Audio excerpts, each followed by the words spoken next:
Hey everyone, welcome to my channel Preet Sara talks. अगर subscribe नहीं किया तो जल्दी से कर दीजिए, और अगर पुरानी वीडियोस नहीं देखी हैं तो देख लीजिए जाकर। मैं अपनी ग्रामर की प्लेलिस्ट का जो लिंक है वो डिस्क्रिप्शन बॉक्स में डाल रही हूँ, as well as comment box में आपको पिन कमेंट में मिल जाएगा।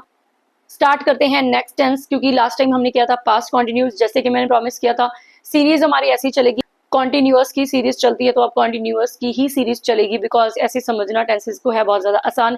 मेरे दो ही फॉर्मूलाज हैं, पहले सेंटेंसेस को स्टडी करना, उसके बाद स्ट्रक्चर्स के बारे में बात करना, और present simple, past simple, future simple series में चलते चलते फिर कॉन्टिन्यूअस परफेक्ट और परफेक्ट कॉन्टिन्यूअस की सीरीज को फॉलो करना। ये दो फॉर्मूला से मैंने अपने स्टूडेंट्स में बहुत ज्यादा इंप्रूवमेंट देखी है। वही चीज मैं इस चैनल पे मेरे सब्सक्राइबर्स को मैं प्रोवाइड कर रही हूँ, ताकि वो भी इंग्लिश में अच्छे से इंप्रूव कर सकें। So let's start about future continuous. Future continuous tense is also called the future progressive tense. As usual, every tense has at least two names where we use this tense. We use this tense to talk about an action that will be happening or continuing at a particular time in the future.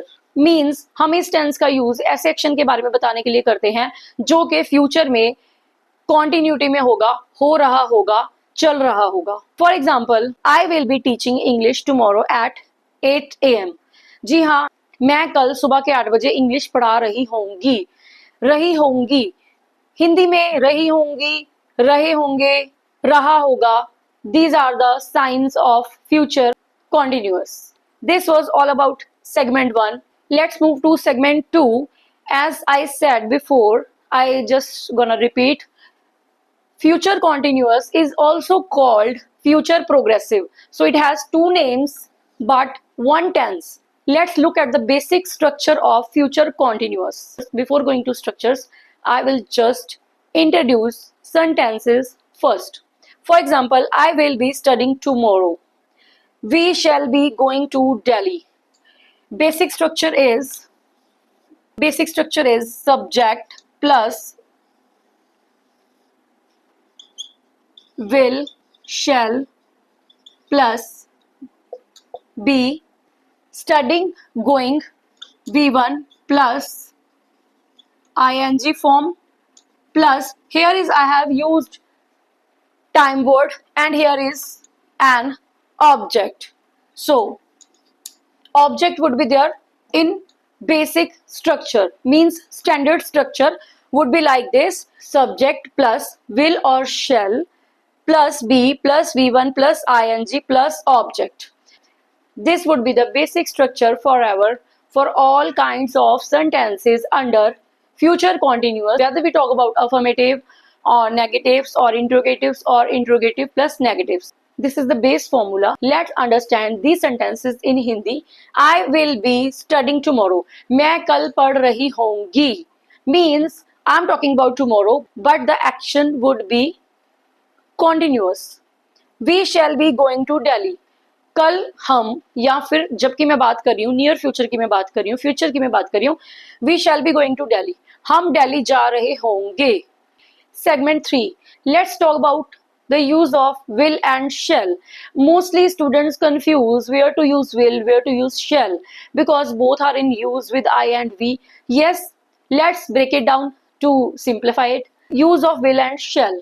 In modern English, I, we, you, they, he, she, it, all subjects, with all subjects, there is a use of will.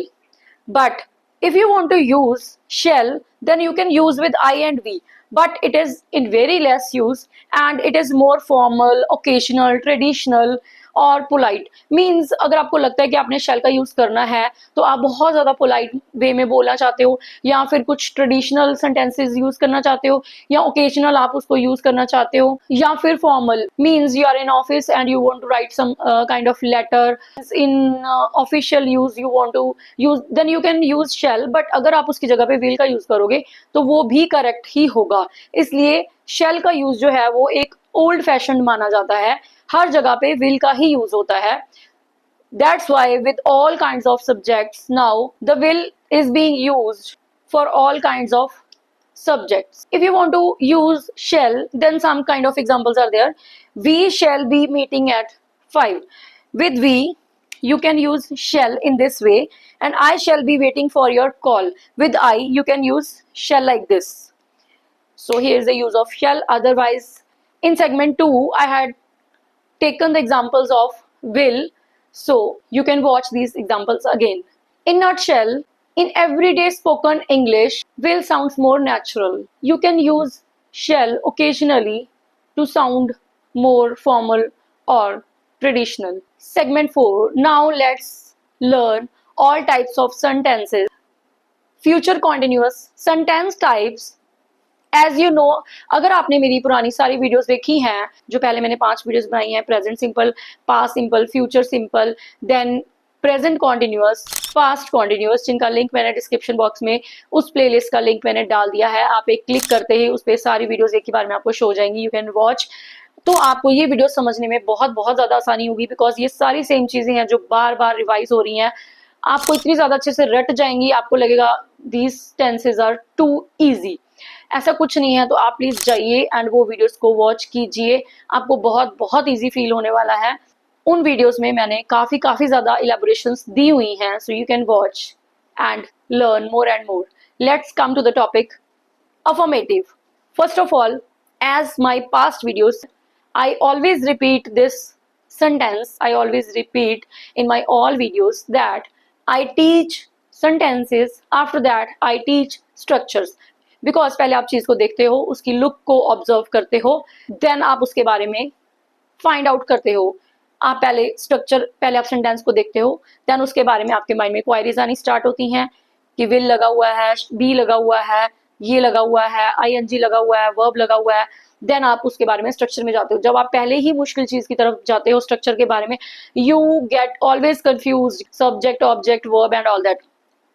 Okay, let me repeat once more, जो कि मैंने सारी videos में बार बार आप लोगों को बताया है। इंग्लिश का जो पैटर्न है, इंग्लिश का जो स्टैंडर्ड पैटर्न है, जबकि हिंदी और पंजाबी का होता है SOV। मैं किताब पढ़ती हूँ, किताब इज एन ऑब्जेक्ट जो कि सेंटर में आया है, मैं किताब पढ़ती हूँ। But in English I read a book, book last में आया है, यानी कि ऑब्जेक्ट लास्ट में आया। So this is the standard structure of English language. अगर आपको ये समझ में आ गया तो उसके बाद आप आगे सेंटेंसेस को जैसे रीड करते हो तो सारे स्ट्रक्चर्स बहुत इजी हैं। क्या होता है कि आप इंग्लिश के स्ट्रक्चर को कभी नहीं समझते हो, SVO आपको कोई नहीं बताता, इसीलिए आप स्टार्टिंग ही प्रेजेंट सिंपल से करते हो। इंग्लिश के स्ट्रक्चर के बारे में तो सुना ही नहीं होता, तो स्टार्टिंग ही हमारी present simple, future simple, past simple से होती है, तो हम उस चीजों में, that's why we always get confused कि ये कैसे स्टार्टिंग हो रही है, ये कौन सा पैटर्न है। सो it's very easy, go and watch my videos. Affirmative, I will be watching a movie, मैं मूवी देख रही होंगी। I will be reading a book, मैं बुक पढ़ रही होंगी। They will be cleaning the room, वो रूम साफ कर रहे होंगे। Okay, let's break down and learn about the structure. What is this? I, he, they, these all are subject. Then will be, will be, will be.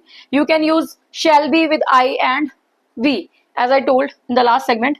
So here is the rule, will or shall be, अगर यहाँ पे I and we में से किसी का use हुआ है, अगर आप shall का यूज नहीं भी करोगे, it's okay. Watch, read, clean, these are V1, means verb की फर्स्ट फॉर्म। वर्ब की वीडियोस भी मैंने डिस्क्रिप्शन बॉक्स में अपने उस प्लेलिस्ट में डाली हुई हैं, V1, V2, V3, V4, V5। Then आप इतनी अच्छी तरह से समझोगे कि मैं अभी किस चीज के बारे में बात कर रही हूँ। Actually this is V1 along with V4। How, जब किसी भी वर्ब की फॉर्म के साथ ING फॉर्म लग जाती है तो वो V4 बन जाती है। लेकिन यहाँ पे मैं जब स्ट्रक्चर्स को समझाती हूँ और बेसिक जब हम स्ट्रक्चर की बात करते हैं, हम वहाँ पे V4 का यूज नहीं करते, बिकॉज स्टूडेंट्स कंफ्यूज हो जाते हैं और ये स्टैंडर्ड स्ट्रक्चर्स चले आ रहे हैं, वैसे ही चले आ रहे हैं और वैसे ही लोगों को समझ आ रहे हैं, स्टूडेंट्स को समझ आ रहे हैं, तो वैसे इसको रखा हुआ है। That's why we always write V1 plus ING. That's why I'm saying that go and watch my videos. Okay, V1 plus ING, it's done. It's done. Plus movie, book, room, we are talking about object. Then the structure will be subject plus will or shall plus be plus V1 plus ING plus object. In negative, what would be the change? We will just add not here. They, but listen and note it down. आपको इसको use कैसे करना है, आप इसको will be not या shall be not use नहीं करोगे, that would be incorrect. So correct क्या होगा, will not be, shall not be. After that, I will give more and more examples for all these three. According to my board space, I just have written the structures because I have given the examples of sentences in only affirmatives. So let's understand. Only we will add not, but where we will add not in between will or shall and be. In interrogative, will, shall, subject be. Here will और shall and be के बीच में कौन आ जाएगा, subject. यहां पे will और shall और be के बीच में कौन आ गया था, not. Means in interrogative and negative they will not come together, they will split, and either in negatives not will come in between them, in interrogative the subject will take place in between these. Then V1 plus ing plus object. Negative plus interrogative, will, shall, then again subject. See, in negative plus interrogative में क्या होता है, will और shall के और be के बीच में दोनों स्पेस ले लेंगे. Subject plus not, both will come in between will or shall and be. Then V1 ing object, but don't forget to put question mark. This is must. Otherwise, the sentence would be considered incomplete or incorrect. Let's move to some more examples for all these sentence types. Affirmative, negative, interrogative, negative plus interrogative. Affirmative, negative, interrogative, negative plus interrogative. I will be watching a movie. Okay, this is subject, will be, verb, ing, object. Subject, helping verb जो verb के साथ आके उनकी help करते हैं, these are called auxiliary or helping verbs both.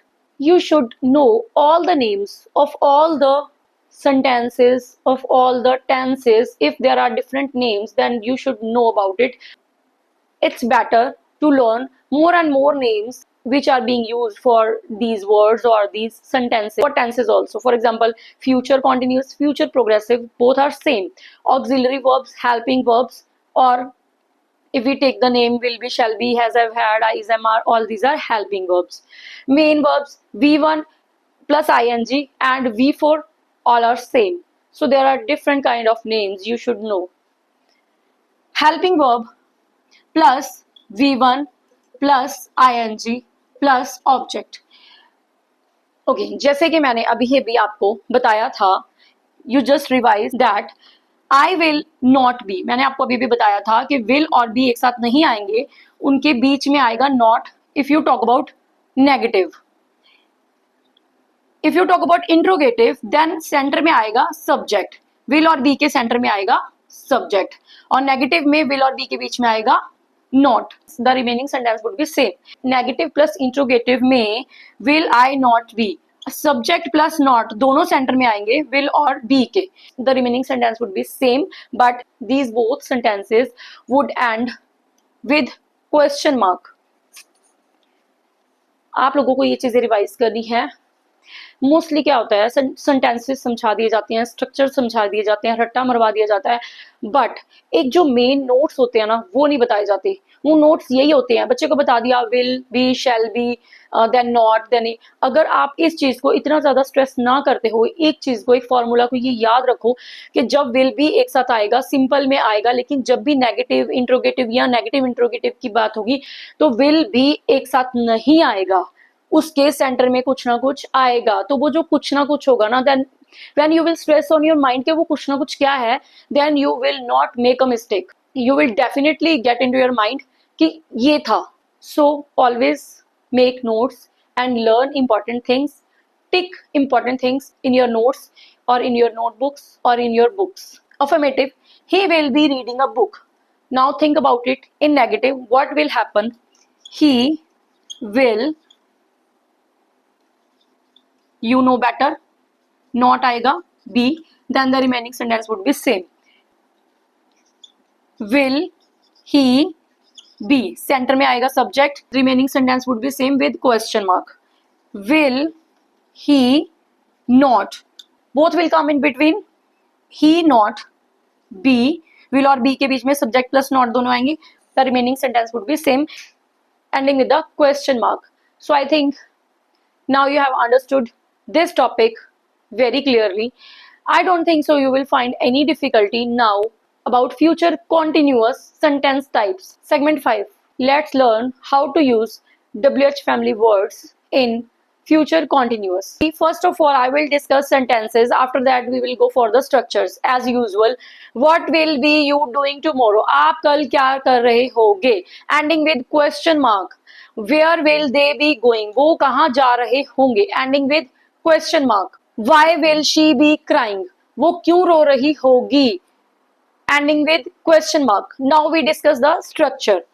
Okay, first of all, WH word, then will or shall. If you want to use shall, it's your own choice according to the situation. Otherwise, will is okay. With WH word, there is a use of will or shall, means will, plus you, they, she. All are subjects, then subject, then be, do, go, cry, V1, then ing plus ing, then object. Here is no object in any of the sentence. I have not taken it. So you can add the object also. You can skip the object also. Plus question mark. This is must. Will और B के centre में फिर से क्या आया है? Subject. ये दोनों एक साथ नहीं आए हैं. Only in affirmatives they will come together. After that, in negatives, in interrogatives, in interrogative negatives, in WH questions, they will not come together. There will be something in between these. I think segment 5 was interesting. One sentence is for you to solve what fill in the blank you be doing question mark. What fill in the blank you be studying question mark. Fill the helping verb here. Let's move to the next segment, segment 6. Segment 6, contractions, short forms. In spoken English, we use contractions, we use short forms, but in spoken English, some are grammatically approved, but for example, and, AIN apostrophe T, and, जिसका मैंने short video भी बनाया है, आप लोग जाके देख सकते हो. These are slang, जिनको आप राइटिंग में यूज नहीं कर सकते हो, इनको भी आप राइटिंग में यूज नहीं कर सकते हो, but in spoken English you can use. In informal writings you can use I will, I'll, you will, he will, he'll, she will, she'll, they will, they'll, we shall, will. shall use कीजिए या फिर will use कीजिए, but apostrophe के बाद आने वाला है double L, जिसमें यू कांट फाइंड आउट कि will लगा हुआ है या shall लगा हुआ है. So it is understood that we are talking about future. In future indefinite or future simple, we just used contractions like this, but here we have something to add in it, that is be. We'll have to add be. देखिए मैं अभी वही बोल पा रही हूँ, spoken English में ऐसे ही बोला जाता है, will add be. मैंने बोला will add be, it means we will add be in future continuous. Here are some important notes again in this segment, because it's my habit to stress more and more on important notes. If there are 10 things, but if you will revise 10 things again and again, there's no use, because all are same. What is the meaning of notes? Notes means you just focus on that thing which is different than the similar part, जो कि same चीजों से अलग है, उसको आपने अच्छे से फोकस करना, लर्न करना है. मोस्टली वही चीज वहां पे आती है एग्जाम में, क्योंकि टीचर्स को पता होता है कि स्टूडेंट्स ने इस पे फोकस नहीं किया होगा, तो वो वही चीज क्वेश्चन पेपर में डाल देते हैं to check your focus. For example, for will not, यहाँ पे विलेंट नहीं आएगा, बिकॉज विल नॉट का होता है वॉन्ट, WON अपॉस्ट्रोफी T. यहाँ पे सब जगह पे अपॉस्ट्रोफी यूज किया गया है. Apostrophe means When you skip, when you omit one alphabet, then we use apostrophe and we make it one word. पहले टू वर्ड्स थे, I will, you will, he will, she will, they will, we shall, but अब two word से निकल के बन जाएगा one word using apostrophe. I'll, you'll, he'll, she'll, they'll, will. But will not की जगह पे आएगा won't, not willn't, and shall not बन जाएगा shan't. यहां तक हम रखेंगे सेम. देन हम डबल एल को स्किप करेंगे, देन ओ को स्किप करेंगे. लेकिन यहाँ पे एक और चीज है जो कि मैं फिर से बता रही हूँ, मैंने लास्ट वीडियो में भी बताया था. अगेन बार बार आप लोगों की रिवीजन होने वाली है. अगर आप हर वीडियो को, हर सेगमेंट को अच्छे से देखते हो, इतनी ज्यादा रिवीजन होने वाली है, आपको ये चीजें इतनी नॉर्मल लगेंगी, आपको कभी ये फील ही नहीं होगा कि हमें टेंसेस नहीं आते थे. सो आपको लगेगा कि यहाँ पे बार बार दो जगह से अल्फाबेट्स को रिमूव किया गया है, ओमिट किया गया है, आउट किया गया है. यहाँ पे अपॉस्ट्रोफी दो क्यों नहीं आई? जी हाँ, यहाँ पे दो अपॉस्ट्रोफी नहीं आएगी, यहाँ पे एक ही अपॉस्ट्रोफी आएगी. That will be between n and t. ये आपके नोट्स हैं जो विल नॉट और शेल नॉट के लिए आपको याद रखने हैं. Otherwise all the rules are same for all these. I'll be working tomorrow. You'll be watching TV. He'll be playing football. She'll be reading book. They'll be going to Delhi. We'll be eating dinner. I won't be coming tomorrow. We shan't be meeting today. If we are talking about today, but the time is yet to come for that day, so we can use this sentence for future continuous. We shan't be meeting today, or you can use tomorrow. Time expressions. Don't skip any segment. Watch full video for more understanding. Segment 7, it's all about time expressions or time words.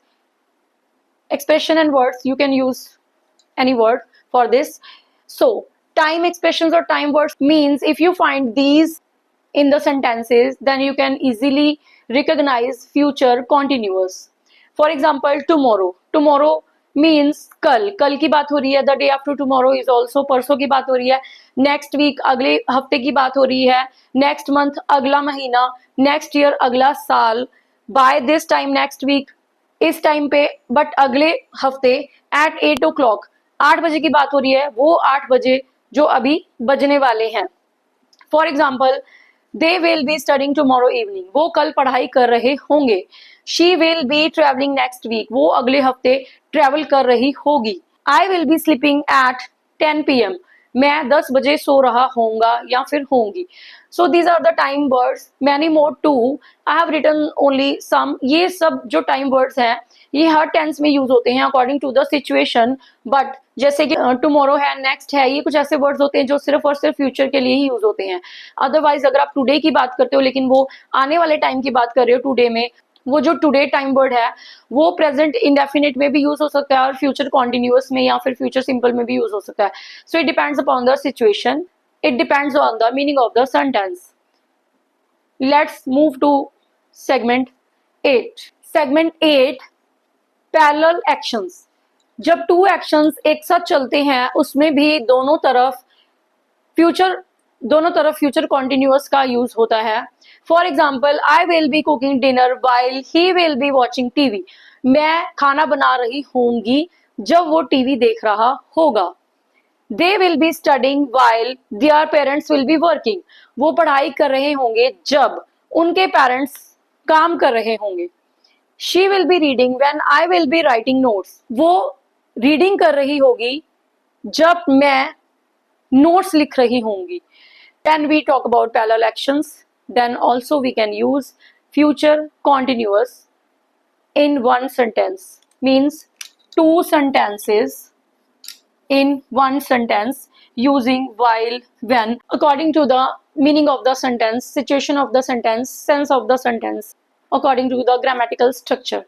यहाँ पे I को मैंने capital लिखा है. इसके बारे में भी शॉर्ट वीडियो मैंने डाली हुई है अपने चैनल पे. आप मेरे चैनल में जाकर मेरी शॉर्ट्स की प्लेलिस्ट देख सकते हो. हर एक शॉर्ट वीडियो में मीन्स 1 to 2 मिनट्स की वो वीडियोस होती हैं। हर एक शॉर्ट वीडियो में आपको एक न्यू मीनिंग, एक न्यू नॉलेज मिलेगी। आपको कोई भी शॉर्ट वीडियो देखने के बाद ऐसा बिल्कुल नहीं लगेगा कि हमारी नॉलेज बिल्कुल भी नहीं बढ़ी है। I am sure you will find something different in each and every short video. Go and visit playlist of shorts, playlist of grammar, playlist of language. Segment 9, it's about state और condition, because सिर्फ actions के लिए ही नहीं use होते tenses, state के लिए भी use होते हैं, condition के लिए भी यूज होते हैं। जहां पे किसी भी क्रिया का करना या होना नहीं पाया जाता, मीन्स किसी भी एक्टिविटी का, किसी भी एक्शन का होना या करना नहीं पाया जाता, वो जस्ट एक स्टेट होती है, कंडीशन होती है, एक स्थिति होती है जो जैसे कि तैसे ही रहती है, उसमें कोई भी चेंज नहीं होता, कोई भी एक्शन नहीं होता, उसको बोलते हैं स्टेट और condition. For example, I will be happy tomorrow, मैं कल खुश होंगी। मैं खुश होंगी, इसमें कोई एक्शन या एक्टिविटी नहीं हो रही है, ऐसा कुछ है कल स्पेशल मेरे लिए कि मैं खुश होंगी कल। He will be at home in the evening, वो कल शाम को घर पे होगा। घर पे होना, घर पे रहना, देयर इज नो एक्शन। घर पे रहना एक स्टेट है, कंडीशन है, वो घर पे ही होगा, so there is no action, it is also state और condition. They will be tired after work, वो थके हुए होंगे काम करने के बाद। काम करना एक एक्शन था, वो हो चुका होगा ऑलरेडी, और वो काम करने के बाद थके हुए होंगे। We shall be ready by 9, हम 9 बजे के करीब रेडी होंगे, मतलब हम रेडी हो नहीं रहे होंगे, हम रेडी ही खड़े होंगे, मीन्स हम रेडी होंगे, जाने के लिए तैयार खड़े होंगे। वो एक स्टेट होगी, वो एक कंडीशन होगी जिसमें कोई भी एक्टिविटी नहीं पाई जाएगी, but only condition would be there. The sentence structure will be like subject plus will और शैल में से एक चीज प्लस बी प्लस कुछ भी आ सकता है, एडजेक्टिव, नाउन और स्टेट, इन तीनों में से यहाँ पे कुछ भी आ सकता है सेंटेंस को एंड करने के लिए। सो स्टेट और कंडीशन के बारे में भी मैंने आपको यहाँ पे बता दिया है, ताकि आपको ये डाउट ना रहे कि सिर्फ और सिर्फ एक्शन की ही बात की जाती है, और विल बी का जो यूज है, और विल बी का जो यूज है वो सिर्फ और सिर्फ एक एक्टिविटी, एक्शन, कॉन्टिन्यूटी के लिए ही होता है, नहीं, वो स्टेट के लिए भी होता है। सारे टेंसेज में ये चीज होती है। मैंने future simple, present simple, past simple में भी ये चीज बताई है। स्टेट में जब चीजें होती हैं तो वहां पे simple is am are, was, were, will, shall का यूज होता है, सिंपल हेल्पिंग वर्ब्स का यूज होता है। When we talk about state or condition, then we use simply helping verbs. Next segment, last but not the least, segment 10. It's all about practice. I'm gonna give you 3 sentences to complete. Write in the comment box. Let me test what you have learned. First, I dash a movie tomorrow. Keep in your mind, this exercise is all about future continuous. Revise the rule, then solve these 3 sentences. Write into the comment box. Please don't forget to comment. She dash not work at 5 p.m. What dash you dash at this time tomorrow? I have given all types of sentences there. That is affirmative, negative, and that is WH family question sentence. I have given only 3. I think these are enough to solve. मैं ज्यादा burden नहीं देना चाहती आप लोगों को, सो आप ये तीनों सेंटेंसेस को प्लीज सॉल्व कीजिएगा एंड कमेंट बॉक्स में कमेंट करना बिल्कुल मत भूलिएगा। If you like my video, don't forget to share and kindly subscribe my channel, comment in the comment box, and मेरी वीडियो को लाइक किए बिना बिल्कुल मत जाना। As I promised, present perfect के साथ अब परफेक्ट की सीरीज ही चलेगी, बिकॉज कॉन्टिन्यूअस की सीरीज आज हमने यहाँ पे खत्म कर दी है। पुरानी वीडियोस को देखना मत भूलना, ताकि हम परफेक्ट की तरफ परफेक्टली बढ़ पाएं और इजीली टेंसेस को समझ पाएं। Now it's turn to learn present perfect, past perfect, future perfect. So subscribe my channel, watch all the playlists, like, share, subscribe and comment. Bye.